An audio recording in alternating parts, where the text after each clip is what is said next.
Hey all, and welcome back to Kingdom Hearts 3. It has all led to this, all the Disney filler, all the Keyblade hunting and whatnot. We have our 7 Guardians of Light, also Donald and Goofy are here. That's just Kingdom Hearts for you. Let's go beat an old man with a stick. It's time. The Keyblade. It's been 13, 15, however many years since this shit started. I, for one, am ready to put this bitch to bed. Are you? I have no idea why you would think Kingdom Hearts would ever end fully. Well, at least let's end this particular arc and be done with it, okay? Uh-huh. You like how I'm doing my stance from the Birth by Sleep ending? Yeah. Yep, gotta milk the shit out of that one, that's for sure. Oh, here comes our first Xehanort lines of the game. Legend has it that Let's talk about it. So So obviously, Xehanort was voiced by Leonard Nimoy, who is sadly no longer with us. Now, I'll say this about Master Xehanort. I don't think he's a great villain. I think he's kind of a shit villain. But Leonard Nimoy brought a lot of fun to the role. He really got into it. Raspy as shit. But he made the villain more fun for me. His replacement is Rutger Hauer, who played Batty in Blade Runner, and hey, guess what? Replicas, guys. Makes sense. I don't like him. I think as another character he would have worked, but as a character voice actor change for the main villain of the series, it doesn't work at all. He sounds nothing like Leonard Nimoy. His voice direction is a little weird. He says some lines really strange. I think they legit got one take with him and they were done with it. I don't like his performance at all, I think. As the only reason they really, I think, chose him was, again, to make that Blade Runner reference. Because beyond that, I don't think he fits Master Xehanort at all. And you know, I shit on Corey Burton a lot, being used to replace voice actors, but give him some credit. At least he fucking tries to sound like him sometimes. So I would have been okay if they got that. I just don't think this choice works. I think often he's fine. Like, 80% of the time he's fine. He's no Leonard Nimoy, but he does what he is set out to do, and he does it to the best of his ability. However, some line reads are just bad, like flat out bad. I won't agree with Helldragon that I don't think he's a good voice actor, period, for Xehanort. I think they should have got someone like Christopher Lloyd, personally, if we're picking, like, personal favourites, but yeah, I can't hate the dude, he's just here to do a job. Well, I mean, I don't hate the dude, I just don't think he fits Leonard Nimoy at all, and they should have got something that was more like a sound-alike.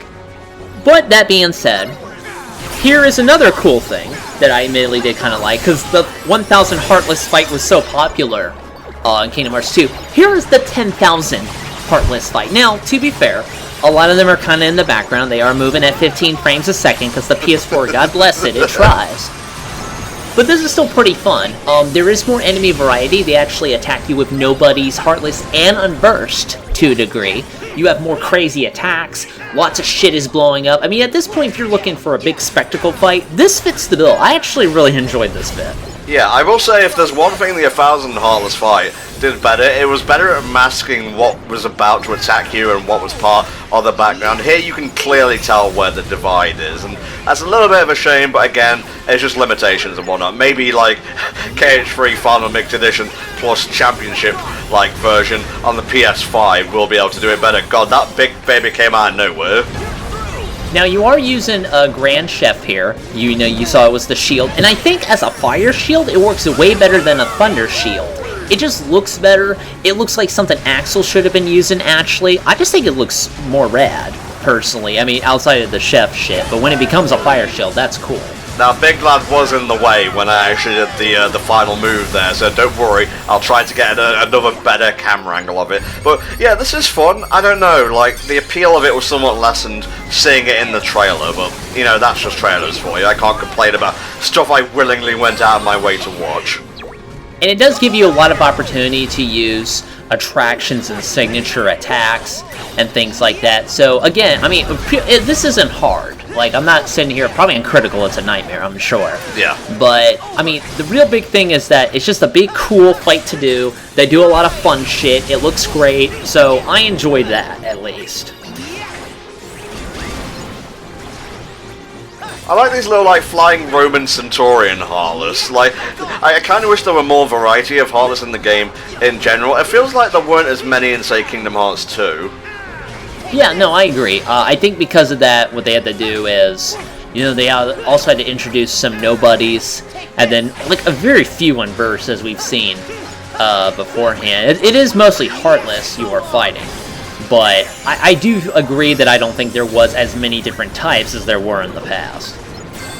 Alright, a little bit of Flare Force in there.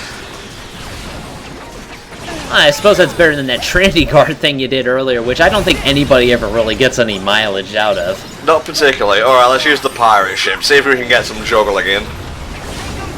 Unless you do it immediately right away. Well, I'm sorry, but I likes what I likes, and what I likes especially is the mountain coaster. Yeah, when we got the ability to do this again, I'm like, fucking A, look at this shit. I'm like, yeah, fuck you guys! YouTube fucking hates it. I know YouTube does kind of hate it a little bit, but I'm just like, this is fucking great. Like, again, rare shit like this, I'm just sitting there, this is so dumb, but I'm having a blast, personally. It works because you've used it twice in the game. That's it. So, you know, use it sparingly and it makes it all the more special. Oh, that poor nobody with its low frame rate. As a minimal, high-powered, high-energy requirement to use attack, this is great. And then you just body slam the fucking train, like, right into them. Oh, amazing. Final blow. Item slot unlocked. Also glide. Would have been nice to have that in San Francisco, honestly. Look, it even shows San Francisco. Yeah, man, I ain't going back now. We gotta go ahead and beat the game. Yep. Well, at least I can fly now. Well, I'm sorry, Sora, but according to avionics, this doesn't make a lick of sense. I don't recall this Final Blow move. I think I got it, but I didn't really use it. Again, I didn't really use a lot of the reprisals. You do have one equipped that I wish I saw the name was. It was the one where you block, and then you're doing like a jammin'. You ride your Keyblade at him, and then does like that little drill attack. I don't know the name of it, but that actually looked pretty effective. Let's call it Revenge Kick, because that's basically what it is. Yeah, the Revenge Kick. I kind of wish I knew about that one. I wouldn't have used it more. Well, you could have, like, read the screen. The words on the screen are there for your benefit. Whoa, man, reading? If it's not completely voice acted, I'm not going to pay attention, especially the menus. Going into this, like, series of, like, really serious scenes with this Keyblade is the best idea. Yeah, I mean, at this point, like I said, as we've said earlier, a lot of the story stuff kind of happens at this point. This is the clear end game third act, where they put in all the shit, so it's really heady, really serious, things like that. So I appreciate him just using the stupidest looking Keyblade of the lot to completely mitigate that. Oh, well, you know, I do what I can. I treat these games with respect and whatnot. Yeah. That's you. That's you. That's how dumb you sound, Tom. Alright, what we got waiting for us here? Is everybody okay? Well, my pride's a little injured. Yeah, we're fine, I guess. You didn't even see us fight. We're not tired in the slightest. Yeah, they didn't give Kyrie any models for fighting guys. Well, I'll be jiggered. It's good old Terror. Hey, I may be evil. Don't know yet. Terra! And don't forget, Ventus does not know what happened to Terra. Now, Aqua may have seen him turn into Xehanort in the Dark Realm, but that was a long time ago. Terra. You don't have that dark stink on you, do you, son? For the last time, Aqua, it's Axe body spray, and the women love it. This musk is natural, and you're falling head over heels for me, trust me. What gives, Aqua? He's evil. I know that you're not him. Come on out, Richard Epcar, you can't hide for long. Now let our friend Yeah, just gotta go. shake some light in there and chase him off. See, it was really a faux die this whole time. Oh. Did he go Ultra Instinct with the hair? I don't know. He is their 13th. Oh, that music is good.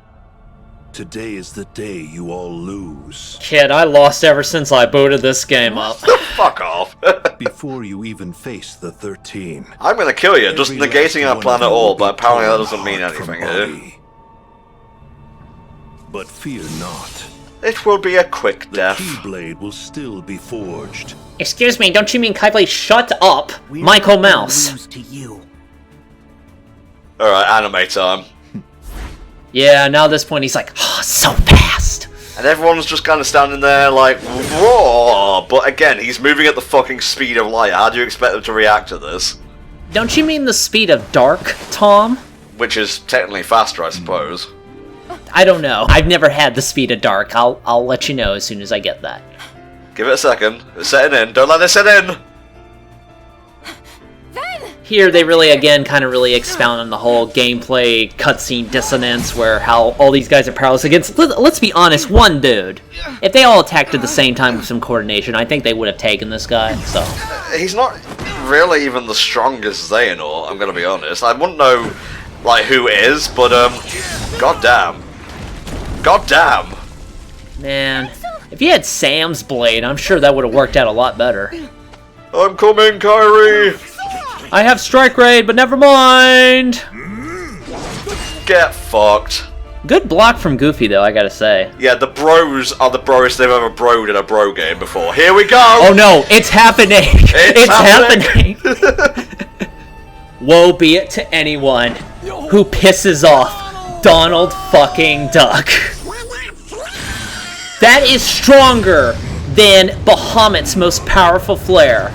That's just keep that in mind. I need to fucking look up the math for this, because this goes like 10 to the 1000th beyond the actual fucking flare, which is the strongest single magic thing at all.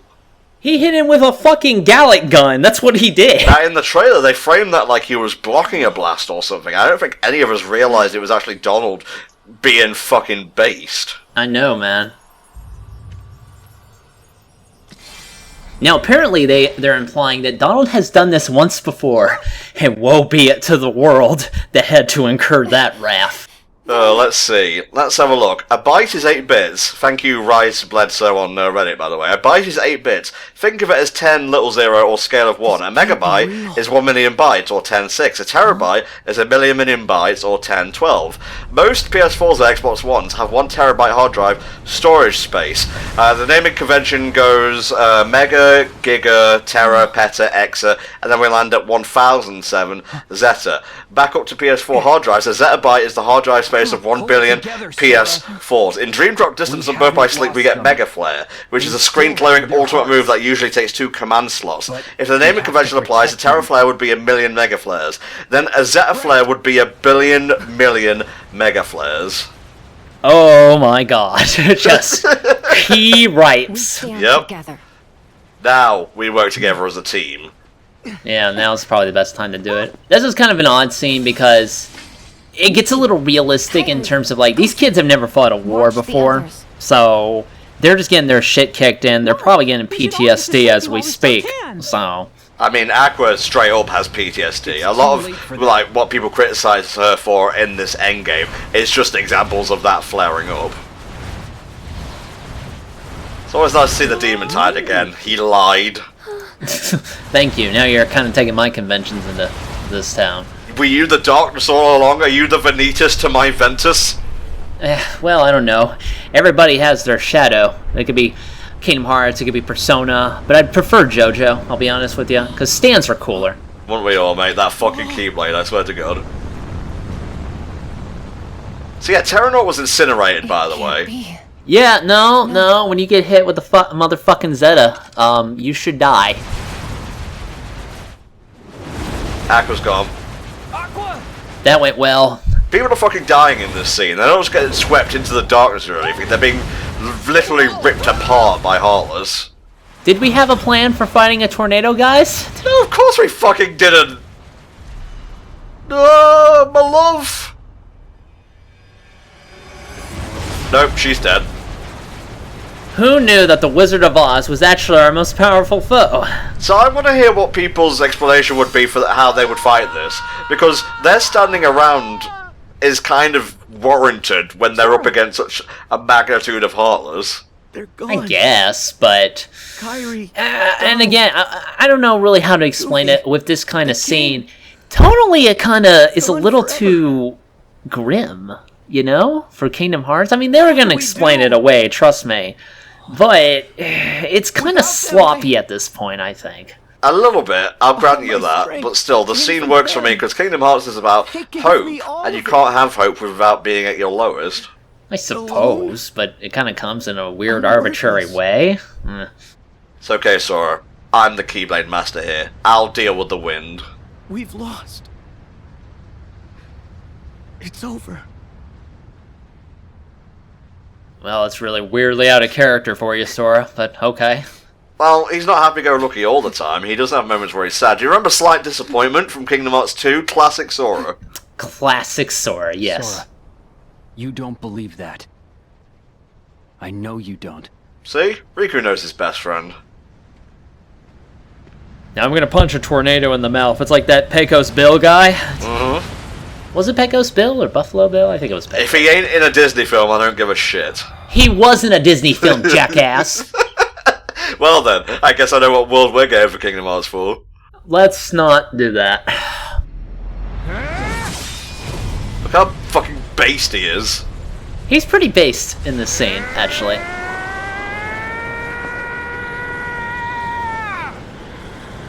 Damn. You've never been more hot than you are right now, Riku. And I could definitely see why Sora and Riku have been paired together. Oh. That didn't go well. Oh. Oh.